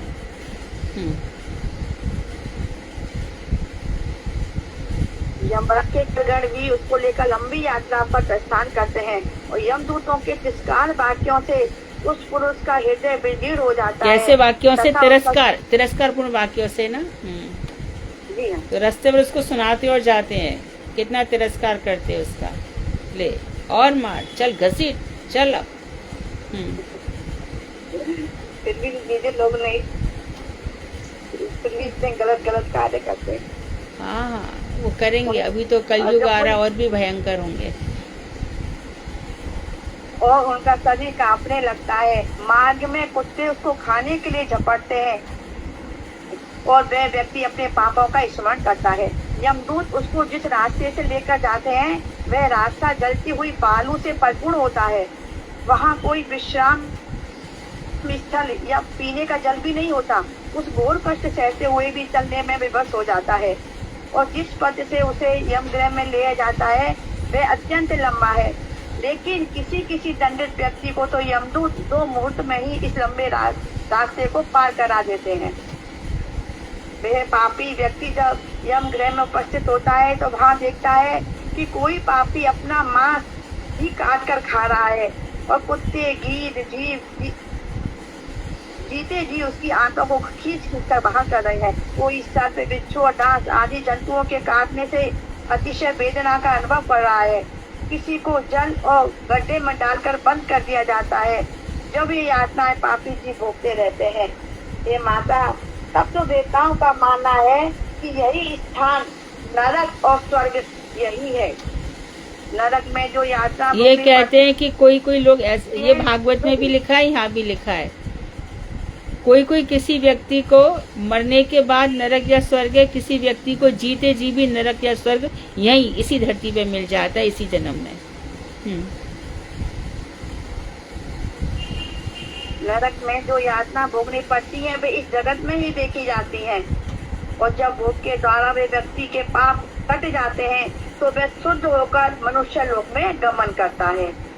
भगवान ने कहा, ये माता, देव द्वारा प्रेरित होकर जीव पूर्व कृत कर्मों के फलानुसार देह प्राप्ति के लिए पुरुष के वीर्य कर्ण के द्वारा स्त्री के गर्भ में प्रवेश करता है। यह वीर्य कर्ण गर्भ में गिरने पर 1 रात्रि में स्त्री के रक्त में मिल जाता है और 5 रात्रियों में बुद्बुद के रूप में हो जाता है और 10 दिन में बेल फल के समान कठिन मांस पिंड का आकार धारण कर लेता है। इस प्रकार 1 महीने में उसका मस्तक, 2 महीने में उसके हाथ पांव आदि अंगों का विवाह और 3 महीने में नख, रोम, अस्थि, चर्म और छिद्र आदि सब प्रकट हो जाते हैं। जैसे 3 महीने में पता चलता है कि लड़की है कि लड़का है, और उस समय यदि अबॉर्शन करा दिया जाता है, जो भ्रूण हत्या है, इसका फल बहुत बहुत भोगना पड़ता है। 3 महीने के बाद ही पता चलेगा और 3 महीने में बच्चे का विकास हो गया। अब तुम डॉक्टर से परीक्षा करवाओ कि बेटी है कि बेटा है, वो बार सोनोग्राफी करेगा, क्या क्या करके उसको पता लगाएगा। अरे मुझे बेटा नहीं चाहिए, मुझे बेटी नहीं चाहिए। कितना देहाभिमान है देखो। फिर कुकर्म करते हैं, उसके बाद फिर भ्रूण हत्या करते हैं। हमेशा विवाह इसीलिए ही होता है कि बस संतान उत्पत्ति के लिए ही बस संग हो, इसके अतिरिक्त संग नहीं होना चाहिए। ये विवाह पद्धति है। खुद पिता जब अपनी बेटी का हाथ देता है कि संतान उत्पत्ति के लिए मैं अपनी बेटी का हाथ, ये धर्म है। बाकी सब गंदगी है और कुछ नहीं है। 4 महीने में सप्त धातुओं रक्त, मांस, अस्थि, मेघ, मज्जा, सुख का एवं 5वें महीने में भूख प्यास का उदय होता है। कोई भी शरीर में 7 धातुएं बनती हैं। ये 7 धातुएं हैं। छठे महीने में वह जीव जरायु से द्वारा आवृत होकर दाहिनी कोट में भ्रमण करता है। वह जीव माता के द्वारा खाए हुए अन्न आदि जल के द्वारा पुष्ट होता रहता है। उसकी इच्छा ना रहने पर भी मल मूत्र के गड्ढे में शयन करते हुए पड़ा रहना पड़ता है। भूख से व्याकुल कीड़े उसके सुकोमल देह को सब समय काटते रहते हैं, जिससे जगह जगह पर घाव हो जाते हैं। जब माता कड़वा, तीखा, नर्म, लवण आदि रसों का भक्षण करती है तो उसके समस्त अंगों में बड़ी पीड़ा होती है और पिंजड़े में रखे हुए पक्षी के समान अपने अंगों को हिलाने डुलाने में असमर्थ होकर उसी गर्भ में वास करता है। गर्भ में ही जीव को अपने पूर्व जन्मों के किए हुए पापों की सुकृति उदित होती है। जब पापों की सुकृति उत्पन्न होती है, पापों की स्मृति होगा। स्मृति, सुकृति कैसे हो सकता पापों की है? स्मृति, हाँ। सॉरी, पापों की स्मृति उदित होती है। जब जीव सप्तम मास में आता है तो उसे ज्ञान होता है और इस प्रकार 10 महीने की आयु वाला जीव जब भगवान का स्तवन करता है उसी समय कशम कारणी वायु उसको अधोमुख करके पृथ्वी पर लाने के लिए धकेलती है। वह जीव प्रसव वायु के द्वारा नीचे की ओर हो जाता है और उसी समय नीचे सिर करके बड़े कष्ट के साथ बाहर निकलता है। उस समय उसके श्वास की गति रुक जाती है तथा स्मृति शक्ति भी विलुप्त हो जाती है। पूर्व जन्म का जो भी स्मरण था उसको 7वें महीने में आ रहा था, वो सब स्मृतियां विलुप्त हो जाती हैं। लेकिन जैसे जड़ भरत इत्यादि जैसे लोग होंगे तो उनको, ऐसे लोगों को कहते हैं जाति स्मर, कई जन्मों की इनको याद रह जाती है। तो ऐसे लोगों को याद रह सकता है, बाकी सब लोग भूल जाते हैं।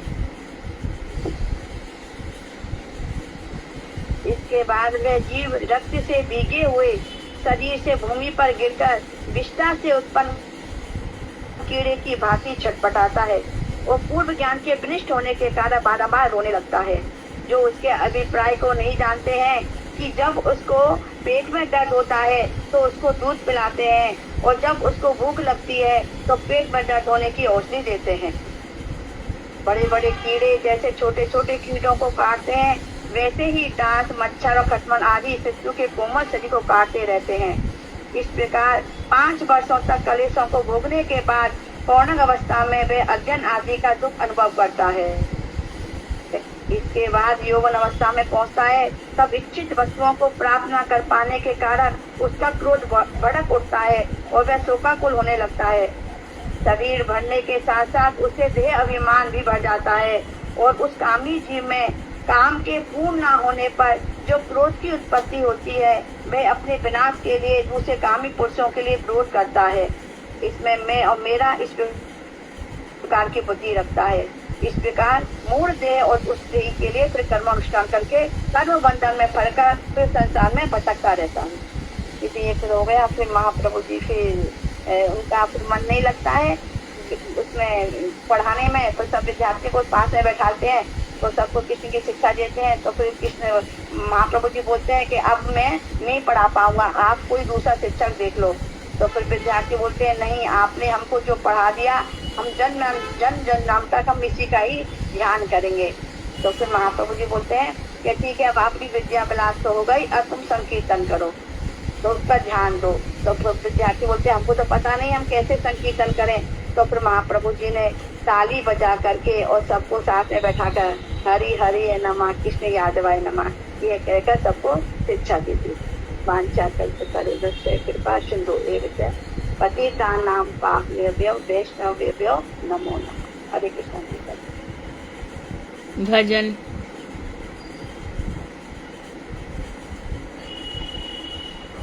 हरे कृष्ण दीदी, धन्यवाद करना। आज कुसुम दीदी करेंगे दीदी, और सभी अपने अपने ना गीति कुछ निकाल के बैठो बड़ा, उससे ना फिर हम और सारी कीर्तन करते हैं। हाँ, ये अच्छा आइडिया है। अपनी अपनी पुस्तक खोल के बैठो और अपना माइक बंद करके संग संग में गाओ। 113 अपना माइक बंद करके संग संग में गाने का अभ्यास करो।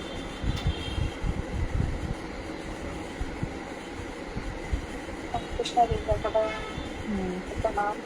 हरे कृष्णा दीदी, पेज नंबर बता देना। 113। 113।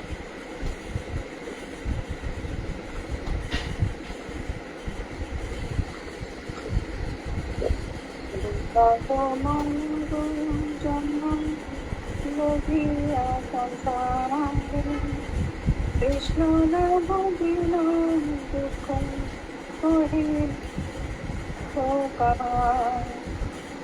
দুর্লভ মানব জন্ম লোভিया संसारे। थोड़ा जोर से बोलिए कुसुम, आप जोर से बोलिए थोड़ा।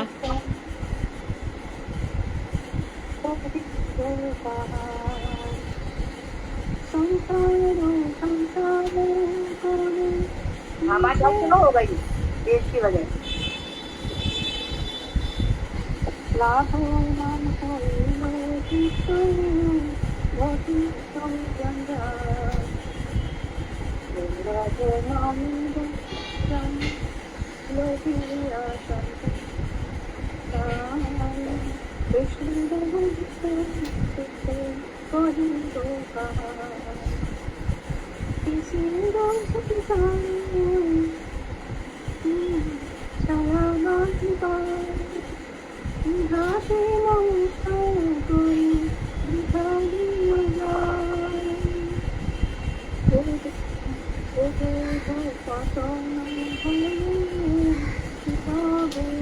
आवाज आ रही है आपको? नहीं, समझ नहीं आ रहा। हरे कृष्णा, बिल्कुल भी आवाज नहीं आ रही है। नहीं आ रही। दीदी आप ना अपने फोन में नहीं आ रहा। अब आप बोलिए तो आप जाते हैं आपके, आप बोले कि जब बहुत स्लो आवाज है। अपने मुंह के पास फोन रखो दीदी। एकदम अच्छे पास में है, बिल्कुल पास में।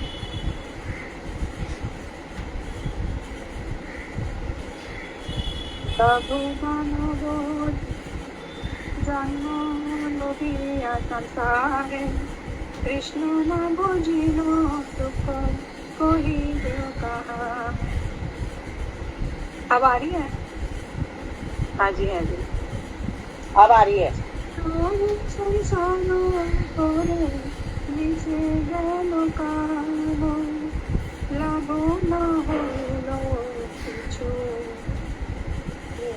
घटिल जंजाल किसेरो संसारो ছায়াবাজি প্রায় ইহাতে মমতা করে বৃথা দিল যায়। দুর্লভ মানব জন্ম লোভিয়া সংসারে কৃষ্ণ না বুঝিল দুঃখ কহিল কাহা। দেহ পতন হলে রবি আমার দেহ দুঃখ নাহি পুত্র পরিবার গর্ভর মতো আমি করি পরিশ্রম কারো লাগি এত করি না গুজিল দিন যত মিছা কাজে নিশা নিদ্র বংশে নাহি ভাবি মরণ নিকটে আছে বংশে। ভালো মন্দ খাই হে করি চিন্তাহীন নাহি দেহ ছাড়িব কোনদিন। দুর্লভ মানব জন্ম লোভিয়া সংসারে কৃষ্ণ না বুঝিল দুঃখ কহিব কাহার। দেহ দেহ কলর কালি চিন্তা অবিরত জাগিছে হৃদয়ে মর বুদ্ধি করি হত। হায় হায় নাই ভাবি অনেক সব জীবন বিগতে রহিবে বৈভব। সংসারে শরীর মন করিয়া রহিবে বিহঙ্গ পতঙ্গ তাই বিহার করিবে। দুর্লভ মানব জন্ম লোভিয়া সংসারে কৃষ্ণ না বুঝিল দুঃখ কহিব কাহার। কুকুর রসিকালো সব আনন্দিত হয়, মহোৎসব করিবে আমাদের ভুলয়। যে দেহের এই গতি তারও অনুগত, সংসার আলো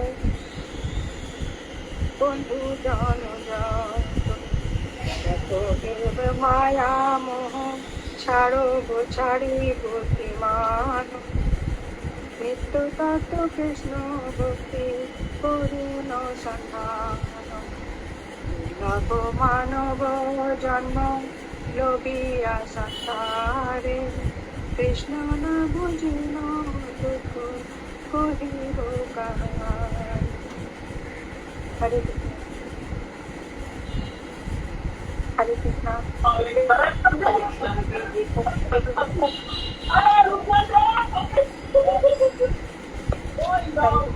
किसने खोल रखा है ये माइक अपना? दीदी माइक बंद कीजिए अपना।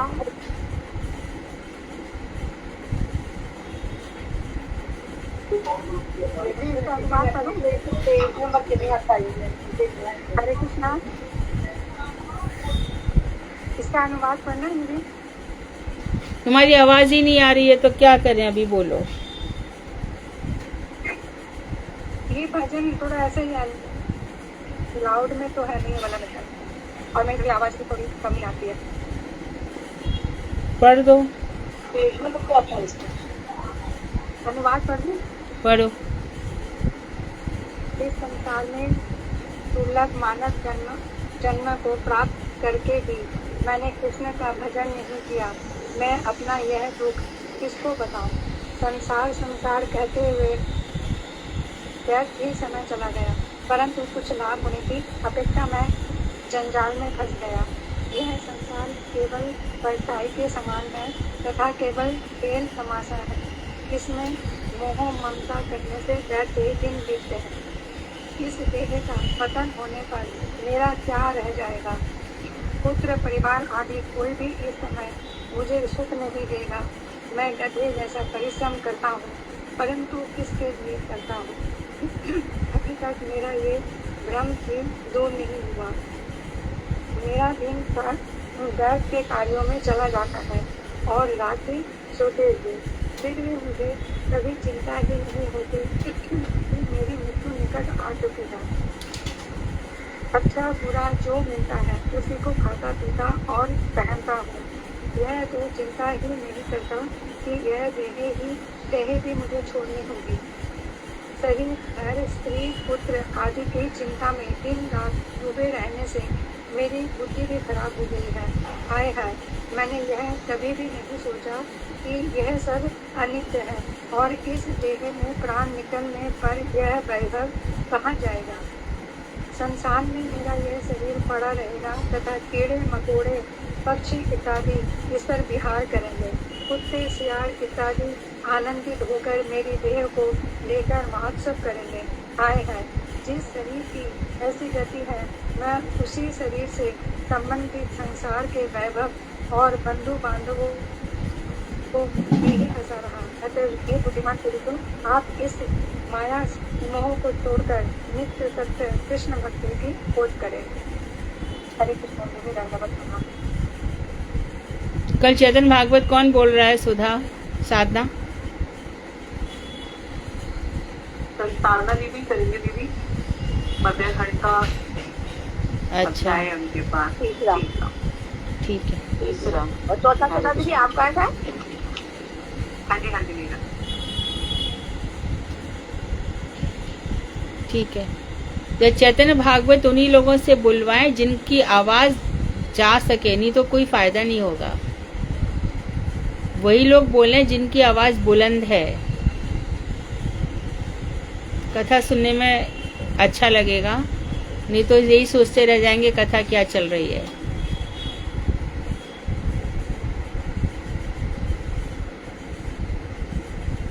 वांगशकृतरुवश्य कृपा सिंधु। इसने कुमुदनी ने भेजा सुधा तुम्हें? बहिरंग उन्होंने मुझे भेज दिया था बहिरंगा। हाँ जी हाँ, ग्रुप में डाल दिया। डाल दिया। और भारती का आ गया मंगल आरती का? नहीं दीदी वो तो नहीं आया। भारती का नहीं आया अभी, ठीक है।